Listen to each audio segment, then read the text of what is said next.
और मकर रेखाएं उष्णकटिबंधीय जलवायु क्षेत्र की सीमाएं हैं। पृथ्वी के झुकाव के कारण सूर्य की सबसे तीव्र ऊर्जा, यानी पृथ्वी की सतह पर 90 डिग्री पर पड़ने वाली ऊर्जा, सूर्य की सबसे तीव्र ऊर्जा कर्क और मकर रेखा के बीच चलती है, क्योंकि पृथ्वी सूर्य की परिक्रमा करती है।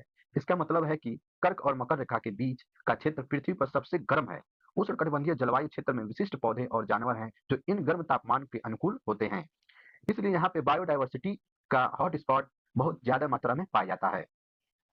और इसके बाद हम देखते हैं समशीतोष्ण क्षेत्र। सम समशीतोष्ण क्षेत्र, ये वाला क्षेत्र, तो समशीतोष्ण क्षेत्र ये वाला जो पूरा एरिया है दक्षिणी गोलार्ध में, और नीचे नीचे वाली दक्षिणी गोलार्ध में ये वाला एरिया, और ऊपर वाले उत्तरी गोलार्ध में ये वाला एरिया, यानी आपका ये कर्क रेखा से जाते हुए और आर्कटिक वृत्तीय क्षेत्र तक जो एरिया बन रहा है, इस एरिया को हम बोलते हैं समशीतोष्ण क्षेत्र। यहाँ पे न तो ज्यादा गर्मी होती है और न ही ज्यादा ठंडी पड़ती है, यहाँ का मौसम एक समान होता है।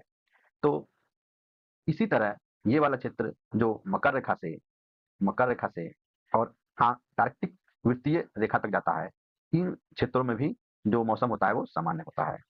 और इसके बाद हम देखते हैं आर्कटिक आर्कटिक से जो उत्तरी गोलार्ध के अक्षांश तक, यहाँ पे जो है डिग्री, सॉरी यहाँ पे 90 डिग्री है, 90 डिग्री अक्षांश तक, आर्कटिक 66.5 डिग्री से 90 डिग्री अक्षांश तक जो एरिया जो क्षेत्र हमें मिलता है, ये ध्रुवीय क्षेत्र के अंतर्गत आता है, जहाँ पे सालों भर ठंडी रहती है और ये बर्फ से जमा रहता है, यानी फ्रीजिंग जोन भी बोलते हैं इसको। और इसी तरह अंटार्कटिक से और 0 डिग्री 90 डिग्री अक्षांश तक, अंटार्कटिक से 90 डिग्री अक्षांश तक जो क्षेत्र बनता है, यहाँ पे भी क्या होता है, साल भर बर्फ जमे होते हैं, क्योंकि यहाँ पे सूर्य की किरणें पहुंच नहीं पाती हैं, जिसकी वजह से ऊर्जा भी बहुत कम यहाँ पे पहुंचता है। इसलिए यहाँ पे क्या होती है, ठंड ज्यादा होता है।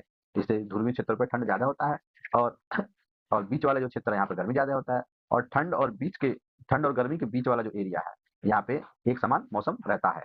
तो इसके बाद हम दूसरे स्लाइड में देखेंगे कि किन देशों में और किन क्षेत्रों में, मतलब जो कर्क रेखा मकर रेखा जो जा रही हैं, उनको काटते हुए जाती हैं, और वहाँ का मौसम, वहाँ का जलवायु कैसा होता है।